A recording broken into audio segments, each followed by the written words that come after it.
Hello friends, welcome to the video where we look up the deck lists of all the players who played in the DDD playmat tournament. First of all, we're going to start with the biggest losers to the winner. Let's start with probably the worst of the deck lists. This is Mac H's Bujin deck. You look at the first 4 cards and then you start face palming as you do this. Deck check when I was doing it. There's no staples or anything, literally the whole deck except maybe the freeling monsters right here are Bujin cards. I guess they're all searchable with Yamato / Mikazuchi, but the biggest disappointment is there's no rabbit in the main deck, which is a staple in the Bujin archetype deck. So if you're building Bujins, I wouldn't follow Mac H's deck list. It was clear that he wasn't ready for this tournament. I did ask the guy if he's sure he wants to use the deck list, and he was very happy with it, so I was very confused when he was entering with it. But to be fair to him, it's probably his first time playing Bujins, or maybe he just wants to try something out that he was happy with. So that's his Bujin deck list. I wouldn't recommend net decking this list. It's not the best list out there, not even the Ties of the Brethren, which is probably the best card in the deck now. Alright, so we'll go to the next deck list, which is not as bad as this one. Now this is Prince Lee's Ancient Gears, which looks extremely standard, nothing unusual here, built for going second, which is the weakness of the deck, because he has to go second. Going first, it sets up the howitzer and passes, and then hopefully they can OTK the following turn. Everything looks standard here, nothing unusual. Maybe the 2 wyverns on the top left. I don't remember if that's wyvern. Riven's this one or that one. It's one of those 2. But the 2 3k one. I run one on my build, but 2 is completely fine. And everything else looks normal. Apart from maybe the side deck. Veiler in the main and Ash in the side deck. Ash in general has better coverage, so I'm surprised he doesn't have free Ash in the main and free Veilers in the side, but it's player choice. So that's Prince Lee's deck, which lost in the round 1, surprisingly lost. It's a solid list as well, so it's a shame. Let's go to the next list. Right, so this is Majin Gizmo's Toon deck list. In the duel though, when he was using it, he relied a lot on Eater of Millions, and no Toon plays actually came in handy except just stalling with Toon Kingdom, saving his monsters from destruction. Extra deck, never really went into it. Link Kuribo is of course legal in this tournament, and it's a good card, so everything looks normal, I guess. Reaper in the side deck, I wouldn't really recommend that if you're entering the playmat raffle in the future. It's not very good in Scrub League because there's no over centralization of extra deck cards like the meta with Isoldes and your double helixes and your formerly ancient fairies, which is not banned. There's no over centralization at the moment. Anyway, it seems like a solid Toon deck list, but sadly Toon is not a very good deck. It's too slow for the tier that we played in. It's actually in the lowest tier of Scrub League. But kudos to Majin Gizmo for presenting us a solid deck list for this archetype by Pegasus. The next specimen, we've got Team Sanctum's Shinobird list, which has now been banned from the currency that we played this tournament in midway through the competition. But surprisingly, he actually lost the first round thanks to a 2-0 loss, I think, to Evilswarms with the Solemns as well. I remember that was pretty brutal. Now it looks like a standard non-advanced ritual art build of Shinobird, and he's running Hino Kagutsuchi, which is, I guess, is a cool card to spec from the deck or hand with the Shinobird cards. And everything else looks like cards you typically run in Shinobirds. Manga Troll may be a cool tech, but I don't think it's that great because you can't tribute the monster for ritual summoning. Probably just to link with them, I guess. Hence why there's this card in the extra deck. Now let's go to the second round losers, semi-finalists, etc. Here we are looking at Cynova's Speedroid Symphonic Warrior deck list. Symphonic Warrior is a wind archetype that can just spec cards from the deck and give you additional normal summons, which is quite useful for this deck as it gives you access to more monsters from your deck and therefore giving you more materials to synchro summon with. So that's a cool combination of the two decks, and everything seems to be some pretty standard stuff. I suspected a cheat here, but he actually main decked Shared Ride. In one of the videos there was Shared Ride drew. Someone drew, I think he drew Shared Ride in the first game, so I thought, oh, did he pre-side that before the duel?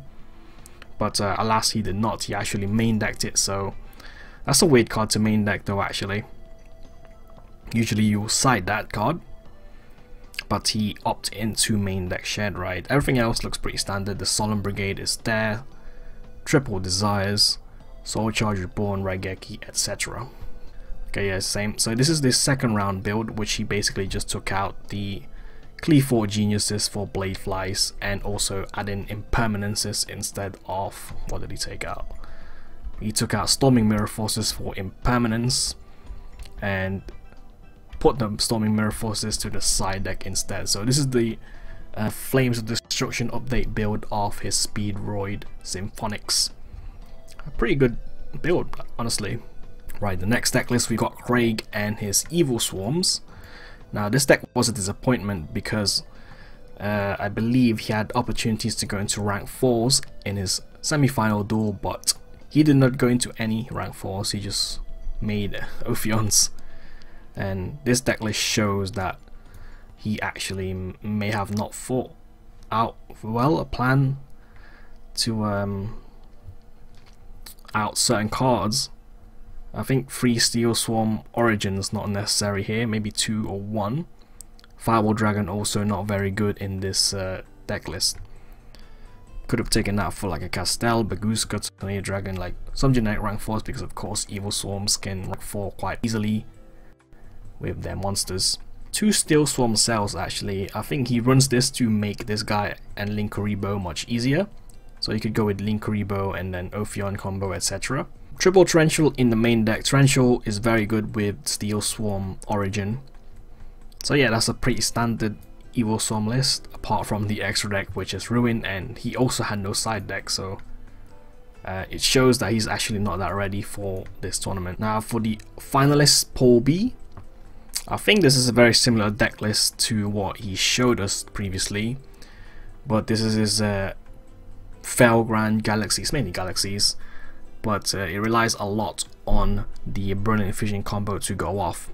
Otherwise he'll usually break with maybe like a couple of monsters that I can't use, but if he does go into the Brilliant Fusion bits, it goes off like crazy. Actually he runs 2 of the Brilliant Fusion bits, 2 Garnets, so you can resolve it twice, 2 Seraphonites, and of course the nice bit about this deck is the Felgrand engine, which is 1 Archbrave and 1 Felgrand that he used in his duel to banish some cards on the opponent's side of the field, which he could set up with the Galaxy guy, the Dark Matter dude, and the Saryuja as well. 2 Link monsters only, and the rest are rank 5s and rank 8s, and 1 Tornado Dragon actually, probably with the Garnets and Trick Clown. So that's his extra deck. Side deck he has some stuff like Dim Barrier, Evenly Matched. My Body's a Shield's quite an interesting one. Not seen that since Zoo format. Twin Twister, System Down, pretty good side deck, solid side deck. So that's his deck list. He actually didn't update for the new set, he just kept it the same and seems to be fine, honestly. This is a good deck list. Let's go to the winner's deck list, which is Dre's Firefist deck. This is his first list in the first round. He changed his deck with the new set release, so we'll go and have a look at that after this. It looks standard: 3 Bears, a Gorilla, Walkbark, Thunder King. I'm surprised he actually plays Card D. I remember Card D was actually used in the +1 Firefist deck in the old days, like 2013, 2014. And 6 hand traps to help him in his victories, and it actually worked out for him. Forbidden Lands, pretty cool tech, which has been used for quite a while in this deck. Still 1 Mind Control, and the trap lineup, which is quite nice, finishing very good against the Black Rose that could have nuked the field. No side deck, I don't know why. Now let's go to this updated deck list. And he posted me like the worst picture ever, but it's understandable because he was asked to change his deck list in the last minute, because the first list that he posted to change the list with the new set was not legal. So the main deck looks very similar. 6 hand traps. He's took out card D actually. Let's have a look. He put in another scapegoat and the rest are the same. So 1 card D came out and he's got another scapegoat in. And extra deck, he took out Cowboy, Sad Boys, and he put in 2 Nightmare cards. I think that's Cerberus and Unicorn, and the rest are the same. So that's updated the list, and he actually added a side deck which includes Kaijus, a 3rd Thunder King, Lightning Vortex, interesting, 2 Anti-Spell and Mind Crushers, and a couple of side trap cards along with it. So that's the winners deck list. Sorry about the picture quality here, this is Drace, you can see his shadow right there. So yeah, what you're looking at is the winning deck profile of this tournament. So this deck list is probably a 10 out of 10 in terms of how good it is in this tier of Scrub League. So yeah, that's all deck list. Sorry for the long video, I really want to talk about these decks in a thorough manner. But yeah, hopefully these deck lists will help you out to build your low tier deck in whatever tournament, casual environment, etc. that you're going to be playing it in. So that's it for this. Thanks for watching, guys. See you later.